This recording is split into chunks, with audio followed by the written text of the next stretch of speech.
Boa noite, pessoal. Tudo bem com vocês? Então, nós estamos dando aqui início a mais uma rodada desse programa que a gente denominou Conversando sobre Cannabis para Uso Medicinal. Hoje é a nossa rodada 3 e o título do tema de hoje é O Desafio de Cuidar e Ser Cuidada. Resultados com o uso terapêutico da cannabis e os benefícios obtidos pelos pacientes em tratamento e as mudanças sociais para a família. Então, sejam bem-vindos a essa terceira edição. Eu sou o Jair Calisto e essa é a nossa terceira conversa de uma série que nós estamos organizando. Então, o assunto, como eu já disse, é o desafio de cuidar e ser cuidada, resultados com o uso terapêutico da cannabis e os benefícios obtidos pelos pacientes em tratamento e as mudanças sociais para a família. Hoje, nós temos uma novidade aqui, né? Nós temos a doutora Maria José Delgado Fagundes, mas também temos duas mães de pacientes. Então, nós vamos ter uma conversa bastante interessante e prática, né? Não vai ser teoria baseada na ciência, baseada em produtos, na medicina, mas nós temos aqui o relato das mães, que vai ser muito importante. Então, nós temos a senhora Adriana de Fátima da Cruz Grácio Petrilo. Ela é de Brasília, mas mora em São Paulo já desde 2019. E a senhora Cíntia Neves Duarte, de Barbacena, Minas Gerais, para nos relatar os benefícios que vêm sendo obtidos com a cannabis. Então, a doutora Maria José já tem gravado esses vídeos comigo, ela vai me acompanhar aqui. Ela é advogada especialista em saúde pública, em direito privado, bioética e healthcare compliance. Atualmente é fundadora e CEO da MJD Fagundes, consultoria especializada em saúde. Atuou no Sistema Nacional de Vigilância Sanitária por 25 anos, a nossa Anvisa, e foi membro do Grupo Expert em Marketing de Alimentos e Bebidas Não Alcoólicas para Crianças da Organização Mundial da Saúde, e também diretora de Inovação e Responsabilidade Social e diretora de Relações Institucionais na Interpharma e na Spectrum Therapeutics Canopy Growth, respectivamente. Então, senhora Adriana, Cíntia, muito obrigado por ter aceitado esse nosso convite. Vai ser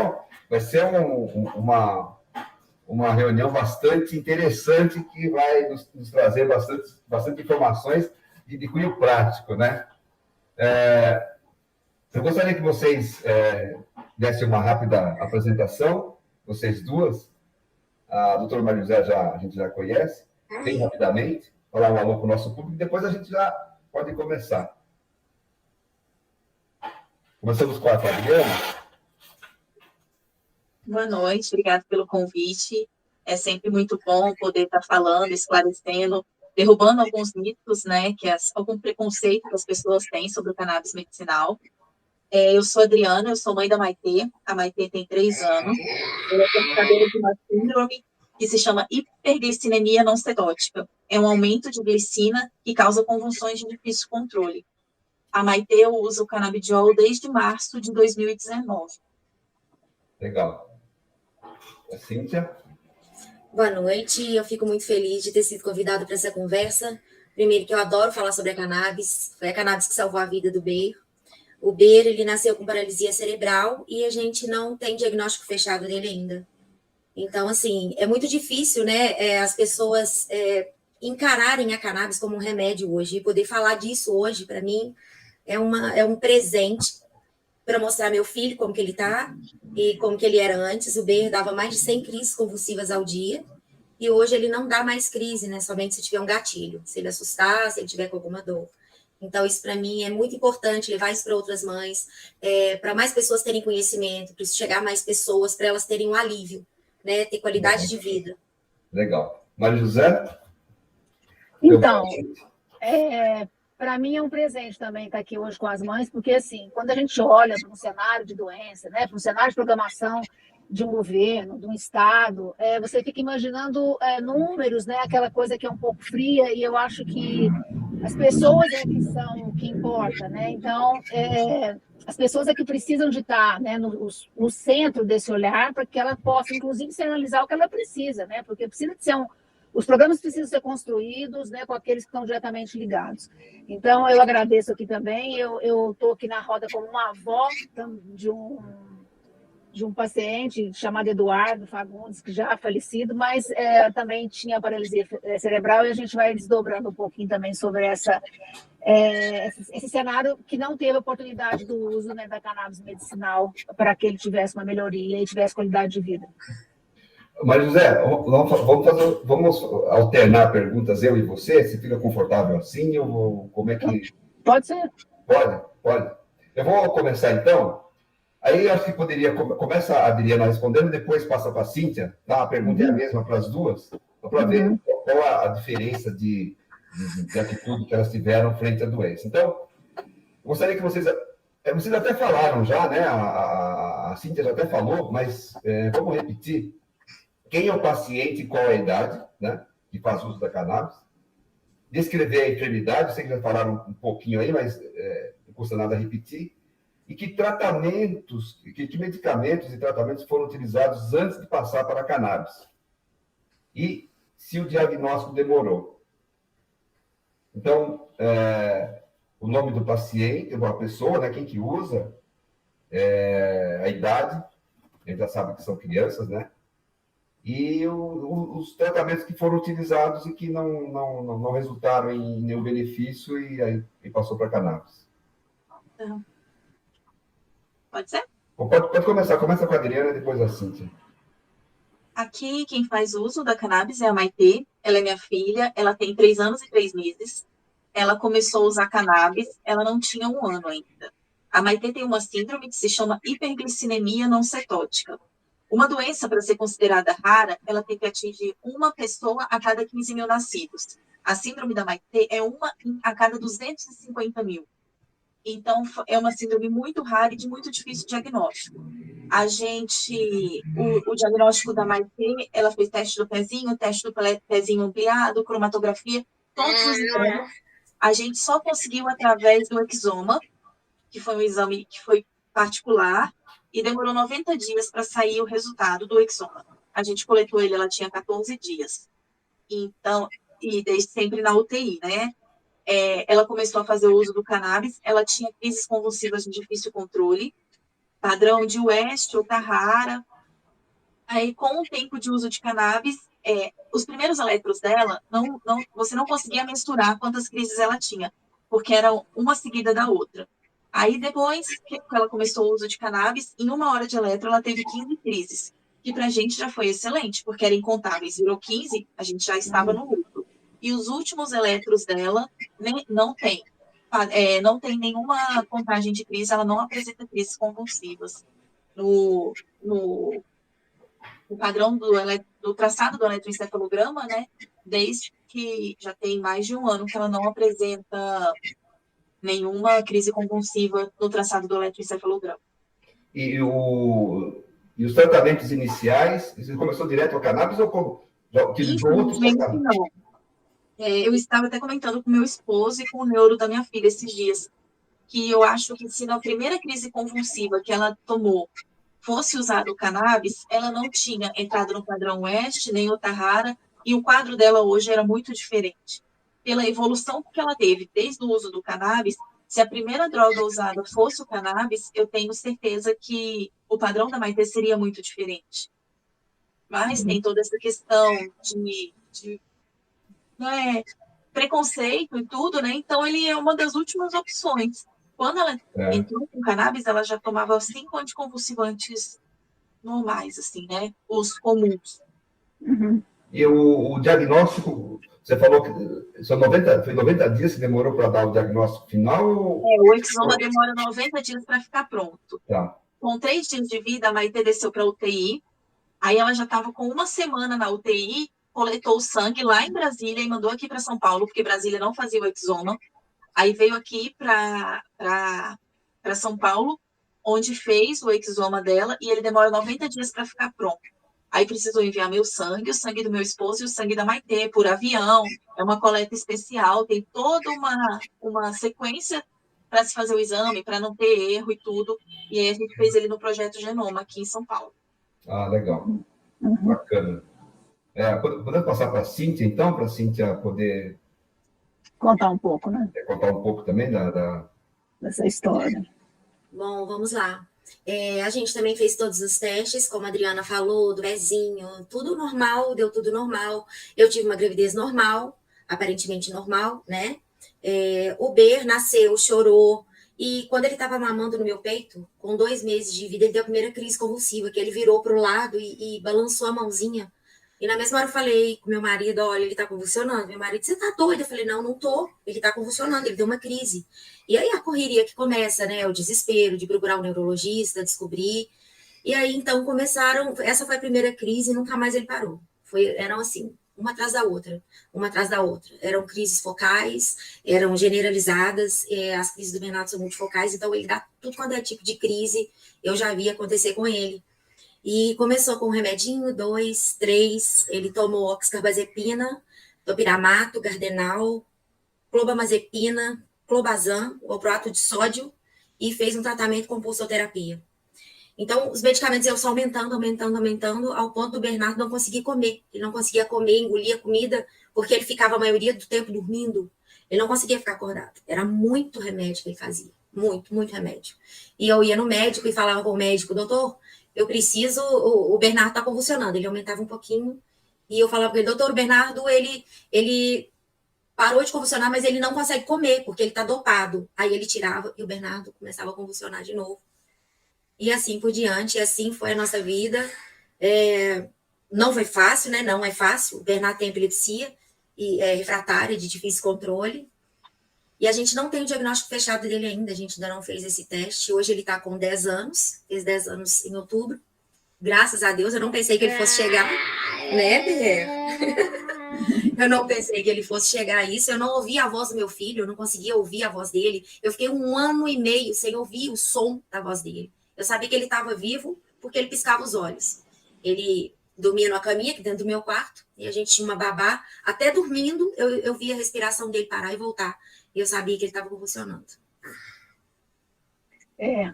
No meu caso, Jair, o meu neto nasceu também super saudável, com a Pilar-10, era o 3º filho da minha filha, e com 28 dias ele estava estranho, e ele estava fazendo alguns movimentos que a gente achou estranho, levou para o hospital, o médico chegou, olhou e falou, está com meningite. E essa meningite dele é inexplicável, né? Porque nesse período essa criança ainda estava sob a proteção lá de toda a carga vacinal, varial da mãe. E essa criança, então, já colheu o líquor, tal, confirmou, mas ele foi tendo outros agravos, né? Ele não teve só meningite, ele teve tromboflebite, ele teve outros agravos. E ele teve logo uma lesão grande na parte da frente do cérebro, e ele foi perdendo, né? Assim, ele viveu 2 anos e meio e foi perdendo tudo que ele tinha, aquela vida saudável de que ele nasceu, né? Ele parou de enxergar, ele parou de ouvir, aí por fim foi deglutição, mas a gente nunca acessou a cannabis para uso medicinal. O Eduardo faleceu em 2005 dormindo, com 2 anos e meio. Ele usou todas as outras, né? Ele fez síndrome de West, ele tinha 70, 100 crises por dia, e a gente fica numa impotência, né? Ali olhando e querendo fazer algo que você não consegue fazer, porque você não tem nem a orientação do médico, né? Porque todo esse processo é muito complicado, e até que você aprende a lidar com isso, quando o quarto já tinha virado UTI, aí todo mundo já sabia lidar com isso, mas até chegar nesse momento também, as mães, né, que na maioria das vezes são as cuidadoras, também ficam aí totalmente desamparadas, né, e sem qualquer apoio, a não ser aquele apoio familiar, que eu acho que para uma mãe nunca é suficiente, que a gente, no fim do dia, está sempre cansada, né, qualquer que seja a situação desses filhos que a gente tem. E o Eduardo acabou falecendo e nós não conhecemos. Então, assim, hoje eu comecei a trabalhar com cannabis lá quando eu estava na Canopy, e olho as soluções que ela dá para a vida das pessoas, né, essa alternativa terapêutica que ela dá para a vida das pessoas, o quanto a gente ainda pode propiciar melhoria, né, e qualidade de vida. E quando você olha para trás de um cenário que você não conseguiu dar uma solução, e estava ali, né, porque essa conversa já rodava e etc., causa assim, um desconforto que é uma indignação, né, que eu acho que é um dos piores sentimentos que o ser humano pode ter, pela limitação mesmo de fazer alguma coisa por aquele indivíduo, e ainda mais que era meu neto, né? A gente fala que neto é filho com amor, com açúcar, né? E é mesmo. E aí foi muito difícil. A minha filha teve um período de vida complicado, as outras filhas também, mas a gente conseguiu, né, entregar o melhor que era possível, mas sempre com as medicações mesmo tradicionais. E a crise de West dele foi tratada com uma indicação off-label de um hormônio, que, na verdade, deu solução para o problema dele, mas ele já tinha uma lesão muito grande, né, cerebral, e ele tinha uma vida bem vegetativa. E tinha lá todos os apoios, né, dos profissionais para atender, físio, fono, para justamente entregar o melhor para ele, né? Mas é como dizem aí, é uma dor que não passa, ela se acomoda em algum lugar, né? Essa dor de você não conseguir entregar tudo que o outro ser humano precisa. E a gente continua lutando, né? De uma maneira ou de outra, a gente vai lutando para isso melhorar. Mas vamos lá agora, que agora eu vou fazer a próxima pergunta, é sobre o acesso, né? Essa dificuldade que a gente sabe que o país tem. José, desculpa te interromper aí. Eu só queria uma curiosidade com a Cíntia. O Bernardo está com 10 anos, então ela usou diversos medicamentos. Quando que você começou a usar cannabis? Em que momento desse período aí você começou a usar e viu que a cannabis realmente tinha um efeito mais adequado? Foi no momento em que eu vi que não tinha mais o que o médico fazer. Ele virou para mim e falou assim, olha, Cíntia, eu não sei mais como medicar o Bernardo. E isso é duro, porque você ouvir isso de um médico, você fala, meu Deus. E agora? Você já está ali com uma criança convulsionando, eu falo isso para as mães entenderem um pouquinho.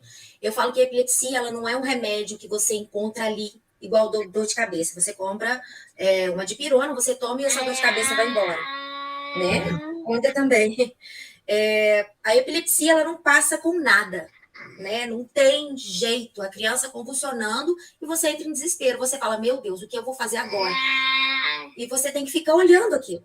Você fica olhando, seu filho se vai em crise e não tem o que fazer. Procurei outro médico, ele entrou com um medicamento, foi quando entrou o topiramato, que deu uma paradinha, mas foram só 2 meses. E voltou tudo de novo. Então, foi aquele aumento de medicação que eu falei, que aconteceu com o B, e ele também me falou a mesma frase, eu não sei mais como medicar o Bernardo. E nessa hora, você se sente sem ter o que fazer. Então, eu comecei a entrar na internet. Entrei na internet, comecei a pesquisar, falei, tem que ter alguma coisa. Deus não me deu o Bernardo para não me dar uma solução, não vou deixar meu filho sofrer. E eu comecei a ver a cannabis. Né? Na época, falava muito do importado, e eu comecei a ver. A gente fez uma rifa, porque era caríssimo, para poder comprar o medicamento, e a gente pegou e eu fui no meu médico. Eu falei, olha, eu quero usar cannabis no Bernardo. Aí ele arregalou um olho para mim e eu falei, meu Deus. Aí ele falou, olha, eu não sei como que eu medico, eu não sei como que eu vou fazer. E eu vi como que fazia, chamei as mães da internet, porque mãe, eu vou te falar, mãe unida ninguém segura, viu? A gente se viu na internet, eu falei, me ajuda, eu preciso conseguir essa receita pro meu filho, porque eu preciso conseguir esse remédio importado. Na mesma hora elas me ajudaram muito. E assim, no outro dia eu tinha tudo escrito, eu passei por escrito pro médico como que tinha que ser, ele passou tudo, as coisas da Anvisa, tudo que tinha que ser. Ele foi muito assim, humilde, né? Em me ouvir, graças a Deus, e eu consegui. Fiz uma rifa e comprei o remédio pro meu filho. Foi nessa hora que eu comecei a usar o importado. Que ano que foi? Oi? Que ano que foi? Foi em 2014. Já faz um tempo, né? Foi 2014. E a gente foi dando, né? A gente chegou nesse ponto porque eu virei pro meu marido chorando e falei, olha, o Bernardo vai morrer. A gente vai perder o nosso filho. Não tinha condições. Eram crises de intervalo de 40 segundos. São horríveis. De 40 segundos. 40 segundos. Se você imagina, de 40 em 40 segundos, você vê o seu filho se esvaindo em crise convulsiva. E você não tem o que fazer. Então, assim, o médico, primeiro, ele ficou um pouco relutante, mas sábado eu passava mensagem, domingo, qualquer horário eu falava, e até ele ceder e fazer essa medicação para o B, né? Legal. Bom, Maria José, acho que aí você podia passar para uma segunda etapa aí, né? Uhum. Eu acho interessante a gente falar um pouco sobre o acesso, né? Que também é uma coisa complicada, né? Como se vocês tiveram dificuldade para encontrar os especialistas, e vocês já relataram isso um pouco, porque a gente sabe que esse número ainda continua pequeno, né? Eu não sei na região que vocês moram, como é que se acessa ao profissional que tem habilidade, né? Para estar cuidando de tudo, ele vai trazer para vocês uma solução mais adequada. se isso demorou e depois para obter o medicamento, né? Porque você, assim, acabou contando que importou, mas eu não sei como a Adriana fez. E essa dificuldade financeira que passa mesmo, né, da gente, da família suportar um tratamento de um custo maior, né? Podemos começar pela Adriana? A Maitê estava com 7 meses, na verdade com 6 meses, e com muita medicação e crise. E aí a gente, dentro de casa mesmo, eu e o Vinícius resolvemos que a gente queria o uso do canabidiol. Aí a neuro dela falou, olha, não concordo nem discordo, mas eu sou prescritora, eu posso prescrever. E aí ela prescreveu um canabidiol importado também. Eu entrei em contato com a empresa. Com relação a isso, a empresa foi muito gentil, assim, porque eles fizeram tudo com relação à Anvisa, mas a médica sempre deixava muito claro que nós que havíamos pedido, que não foi uma opção dela a indicação, foi uma opção nossa de pedir e ela prescreveu. Ela sempre frisava assim, a gente tem muito remédio para tentar ainda, mas a gente não queria mais tentar. Chega, já estava muito, né? E aí eu entrei em contato com a empresa fez todo o trâmite da Anvisa, demorou 45 dias para a Anvisa liberar e a gente fazer a nossa primeira compra. E na época ele ainda era em dólar. Em 2019 a gente comprava em dólar. Era $199 a seringa, mais $75 o frete. No preço que está o dólar, vocês imaginam. Porque a gente começou com uma subdose até chegar na dose plena. A gente não conseguiu chegar em dose plena e aí entramos com defensoria pública pedindo auxílio do governo, tudo. Aí lógico que quando você não consegue comprar já é uma pancada na sua cabeça, né? Que você já fala, putz, você respira fundo. Aí eu fui na defensoria pública e tanto em Brasília a gente morava na casa dos meus pais para diminuir o custo e conseguir oferecer melhores condições para Maitê, e hoje a gente mora na casa dos meus sogros, pelo mesmo motivo. E aí, em Brasília, a defensora pública me atendeu, ela falou assim, você sabe que o bairro onde você mora é um bairro nobre? Aí eu, juro que eu não entendi, né? Ela, se algum juiz que mora lá souber, não vai te dar a causa. Eu falei, cara, a mulher tá aqui para me ajudar, ela vem me complicar a vida, sabe? Eu falei, eu moro na casa do meu pai, você pode ver que todas as contas estão no nome do meu pai. A gente mora lá para ter melhores condições para manter, para evitar um aluguel.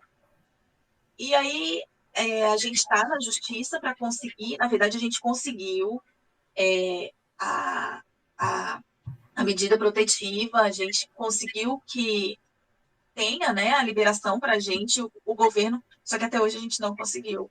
Eu ligo todos os dias na distribuição, na farmácia de alto custo, tudo. Ah, tá para compra. O juiz já deu para a gente, né? Até a Maria José sabe melhor o nome do que eu, mas o juiz já nos forneceu e o Estado não compra. Isso tem muitos anos, Adriana? Aqui em São Paulo, agosto do ano passado foi quando a gente conseguiu eu esqueci o nome. A medida cautelar, tutela antecipada. Tutela antecipada, em agosto do ano passado. Já tem 1 ano e 3 meses. Mas não executou a sentença, né? Porque você não teve acesso ainda desse via o poder público. Não, e a nossa amiga que está nos ajudando, ela não consegue também pedir penhora de valor na conta, essas coisas, sabe? Ela não conseguiu bloqueio de valor para que a gente faça a compra. Maria José. Então, oi, Cíntia.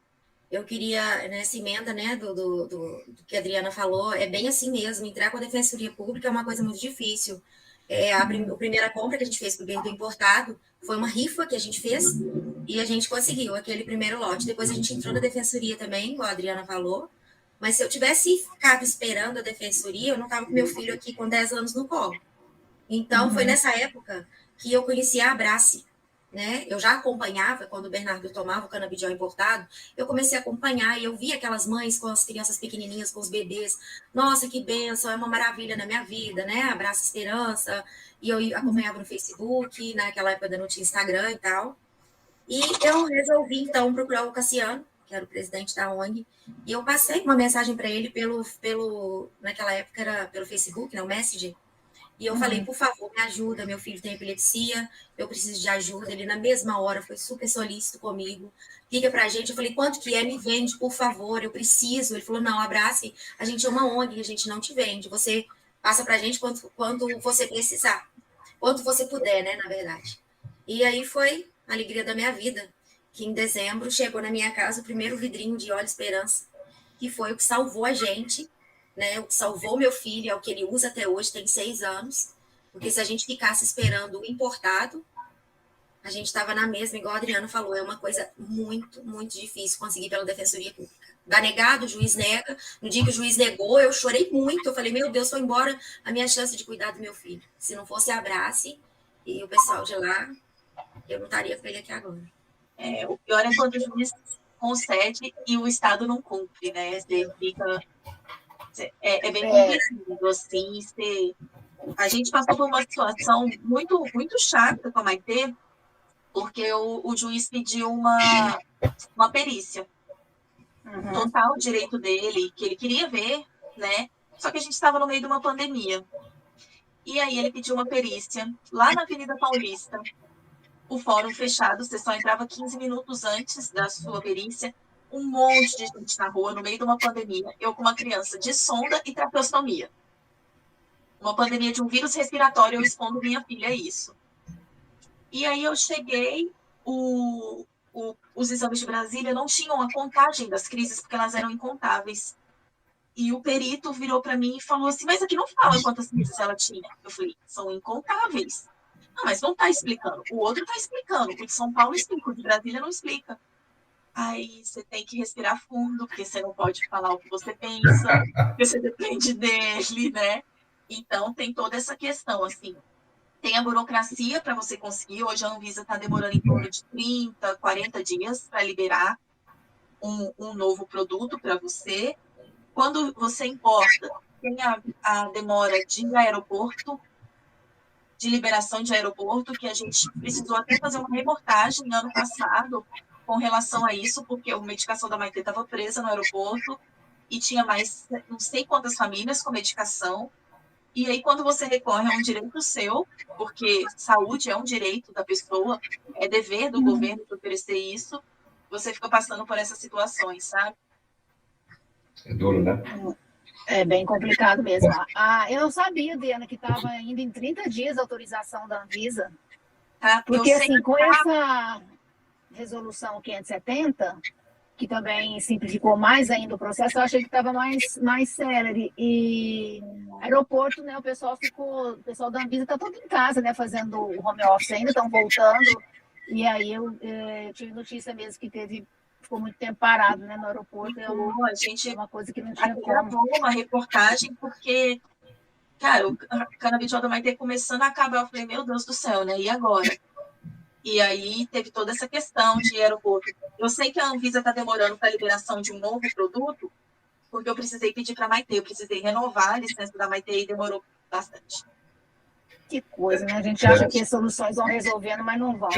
Deixa eu perguntar aqui, assim, já avançando um pouco mais adiante, ainda existe dificuldades de encontrar especialistas que utilizam cannabis e que não têm preconceito, que estão dispostos a utilizar? Existem ainda dificuldades de vocês para encontrar esses médicos? Muita mesmo, muita dificuldade. Inclusive, hoje eu sei, como a Adriana também já repetiu, a gente sabe que isso é uma coisa assim, é visível isso, né, para quem tem um filho com epilepsia que usa cannabis como medicamento, que usa maconha como tratamento.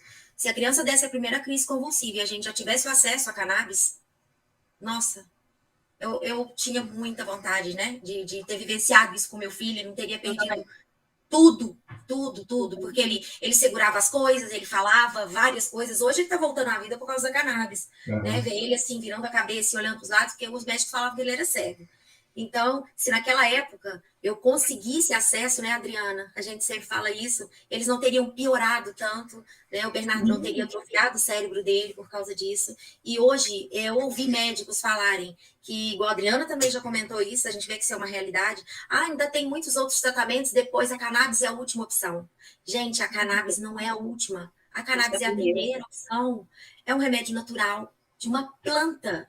Eu não falo que é droga. Para mim, o remédio é um remédio. É um remédio que cura, que ajuda a ter qualidade de vida. Isso está mais do que comprovado. Ouvir médico hoje em dia falar que não tem artigo científico que comprove é de doer o coração. E aquela mãe, às vezes, confia tanto naquela pessoa, naquele profissional que está ali na frente, que ela acaba desistindo. Acaba injetando tudo quanto é droga na criança, né?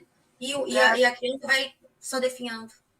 Para você ter uma ideia da dificuldade, Jair, a Maitê, ela faz uso de traqueostomia, ela troca num hospital de referência aqui de São Paulo, é um hospital de referência de pediatria, e é bem a troca, a gente marca sempre no primeiro horário, para ela ficar menos tempo exposta ao hospital, e é sempre no horário do canabidiol dela. E toda vez que eu vou ministrar, tem um monte de gente curiosa. Eu estou dentro de um centro de referência de infância e as pessoas não conhecem. E assim, não vem com maldade, muito pelo contrário, vem com curiosidade boa, aquela curiosidade sadia. Mas você fala assim, gente, eles que tinham que me explicar e não eu explicar para eles, né? E você vê que ainda gera curiosidade, que as pessoas não conhecem, que as pessoas... Hoje, eu tenho salvo, eu tenho o print no meu celular do eletro da Maitê antes cannabis e pós-cannabis. Então, se o povo começa a falar assim, você tá drogando sua filha, eu só... É isso, pronto, sabe? Não discuto mais, porque a gente tem que... Eu acho que então existe ainda falta de conhecimento, mesmo entre os especialistas. Muito, muito. É danado isso, é bem... É triste. É triste, né? Porque Gente, eu assim, quero pedir licença a vocês um pouquinho. Eu vou tirar o B, que ele já está na hora de Tá da bom, jantinha dele. vontade. Tá? A gente boa noite, B. Fala assim, tchau, Boa gente. noite, estamos te aguardando. Foi um prazer conhecer vocês e falar um pouquinho. Manda beijo. Beijo, seu lindo. Boa noite. Boa noite. A gente está esperando depois aqui, Cíntia. Ah, já foi. Pensei que você ia junto. Pensei que você ia junto com ele. Não, legal. Não, e outra dificuldade é sobre os produtos. Vocês têm dificuldade em encontrar os produtos. A Adriana já falou, né? Da importação, a gente sabe disso, né? Tem as questões burocráticas de autorização e as questões de liberação de alfândega, né? De aeroporto e tal. Mas a aquisição é difícil para vocês? Existe dificuldade mesmo para comprar? Vocês já falaram da questão financeira, que é um fator preponderante. Mas, assim, a disponibilidade também é um problema para vocês, a disponibilidade de produtos? Ou isso já não é mais um problema tão complexo como era alguns anos atrás? Hoje eu tenho um problema com relação, mas não só com relação ao cannabis, com relação a todos os produtos, todas as medicações. A Maitê tem epilepsia refratária. E para você ter uma ideia da delicadeza, o mesmo produto ético e genérico, a Maitê não pode. Ela fazia uso de clobazam. E aí, a gente comprou o Frisium. Ela entrou em mal convulsivo da gente trocar o clobazam pelo Frisium. Então, hoje a gente usa sempre o mesmo cannabis, que a gente, desde que a gente começou, por esse medo de troca. Porque, pela delicadeza da epilepsia refratária da Maitê. O limiar da Maitê é muito, muito, muito, muito pequenininho, assim. Qualquer mudança desencadeia padrões de crise. Semana passada, o leite dela é um leite aquecido. Tava calor, eu dei ele gelado. Ela teve problema. Então, assim, isso para mim é um problema, mas não com relação ao cannabis, com relação a toda a medicação, toda a estrutura da Maitê. As mudanças, trazem convulsões para ela, trazem problema. Mas hoje tem bastante cannabis no mercado, o médico da Maitê já me falou de outros.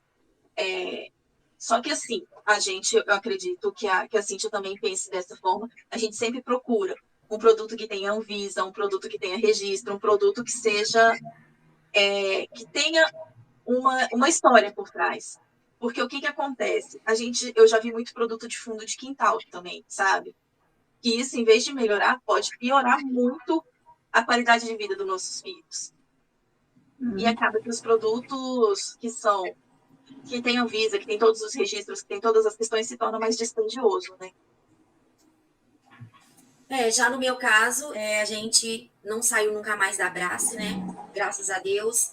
Foi bem fácil, o acesso aos produtos da Abrace é bem fácil, você precisa de um laudo médico, uma receita médica, tem que ter o termo de ajuizamento da Abrace, os documentos do responsável, do paciente, tudo é feito um cadastro analisado, né, pelos profissionais da Abrace, e esse cadastro é ativado, e após ele ativado, a família já pode entrar e adquirir o seu medicamento. Então, para a gente, assim, é mais fácil, o BER também tem essa dificuldade, igual a Adriana falou, do medicamento genérico, né, pro que tem nome, hoje ele toma também o físico, ele não aceita o clobazam, ele tem que tomar o topiramato, a gente não consegue dar, ele tem que tomar o amato, a gente não consegue dar o topiramato, que na época a gente conseguia ganhar, não tem jeito, não é barato, a gente sabe que não é barato, mas assim, o acesso pela Abrace ao óleo, ele é um preço muito menor, né? A Abrace também, ela tem um programa de isenção para famílias de baixa renda, para aquela pessoa que não pode pagar, para aquela pessoa que tem dificuldade, é analisado. Então, eu não troco da Abrace nunca por esse motivo que a Adriana está falando.